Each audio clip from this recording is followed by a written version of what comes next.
The following is a DW Ancient Egypt production.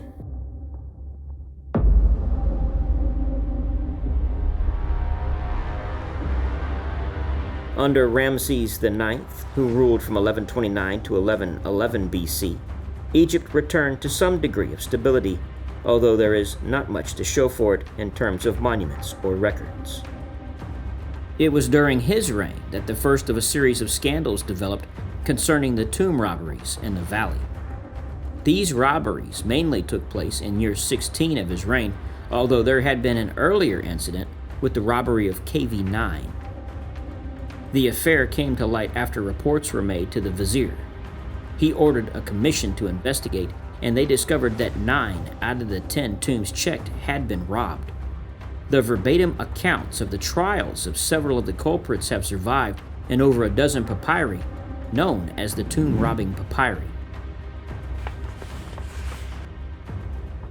We found the burial place of the royal wife. We forced it open. We opened their outer coffins, their inner coffins in which they lay.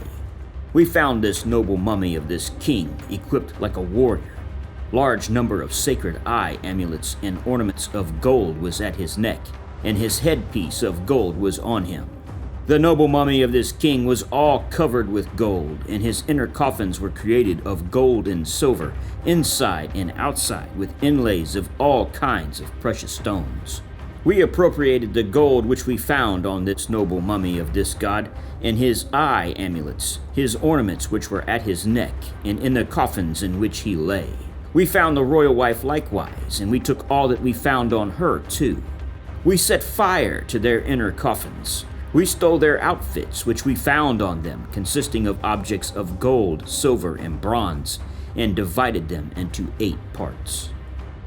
The punishment for these acts against the Egyptian state and their religion was certainly death, most likely impalement.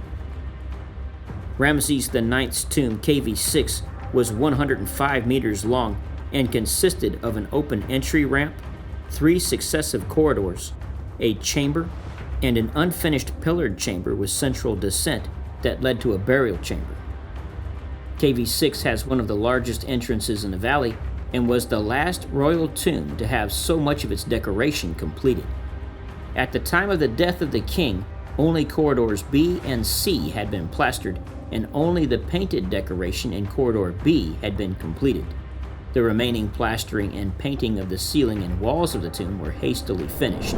The walls of KV6 contain over 50 graffiti, mainly located on the upper part of the walls, indicating the tomb was partly filled with debris during antiquity. The mummy of Ramesses IX was found in the 1881 cache. Ramesses X is a poorly documented king. There was a massive influx of Libyan invaders into the western delta region of Lower Egypt during his reign. He is the last New Kingdom pharaoh to rule Nubia as they soon revolted. His tomb in the valley, KV18, was unfinished with very little decoration remaining. The tomb was about 43 meters long and consisted of an entryway and 2 sections of corridor separated by gates. The lintel of Gate B is decorated with the sun disk of the horizon, and Corridor B is decorated with representations of Ramesses X with deities. This tomb appears to have been abandoned. Most of the painted relief decoration was lost due to flooding. Ramesses X's mummy has not been found.